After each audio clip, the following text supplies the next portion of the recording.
Hello, my friend, and welcome to Wisdom Trek. I am Guthrie Chamberlain, your guide to wisdom and creating a living legacy.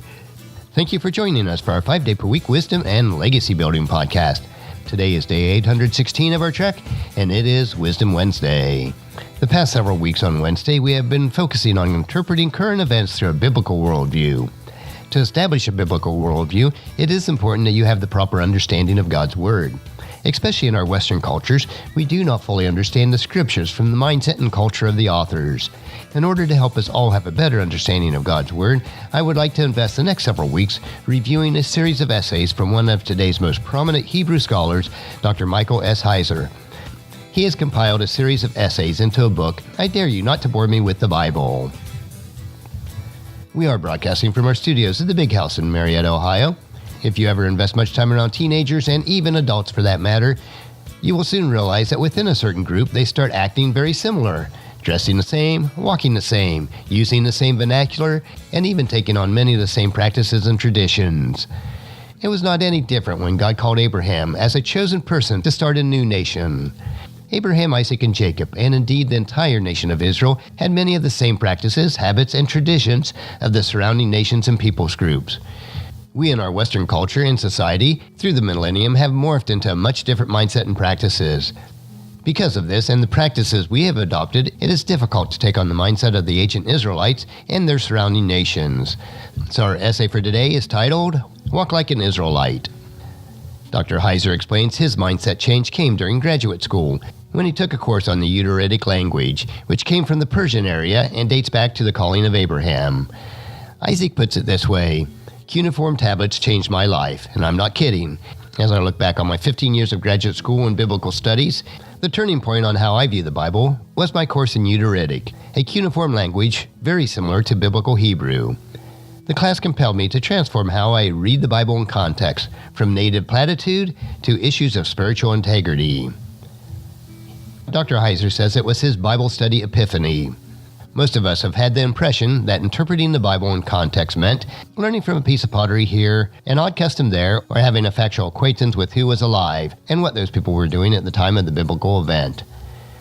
Through his study in the Ugaritic course, Heiser learned that all of that can divorce the Bible from the ancient world in one critical way.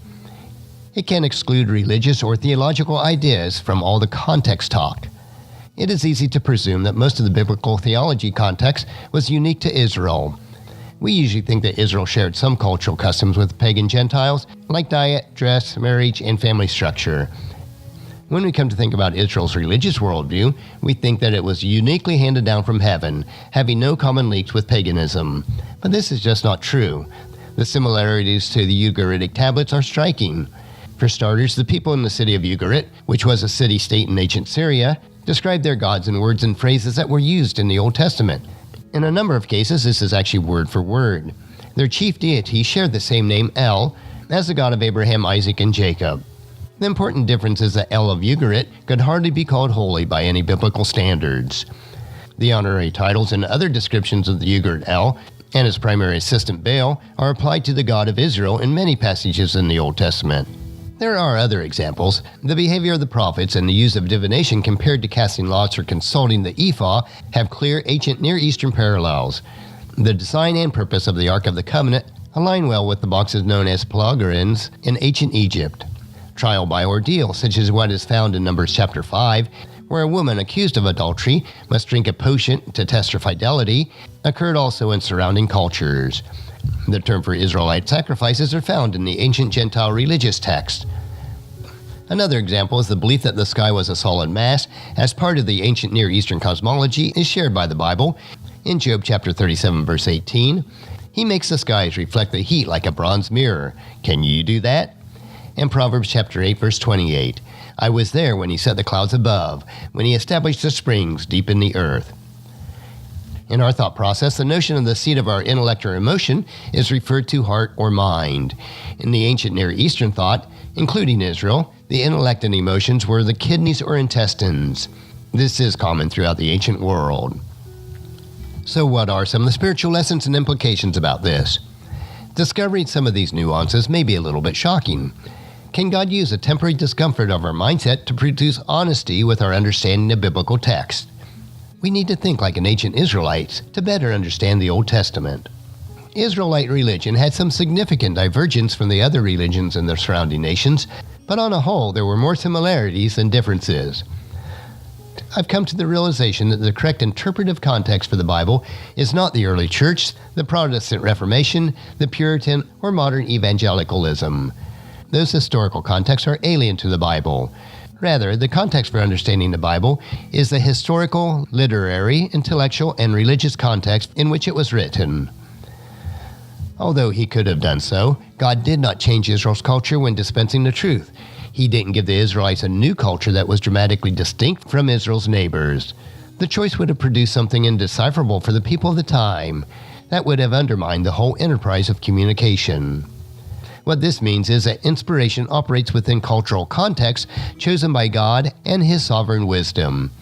We cannot honor God's choice of communication strategies if we refuse to ignore the deep worldview connections shared by both Israelites and pagans.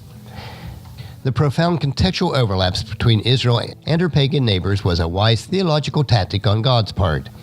When divergence in Israel's theology appeared in the text, and there were some dramatic, stark points of contrast, they screamed for attention on the part of the ancient reader.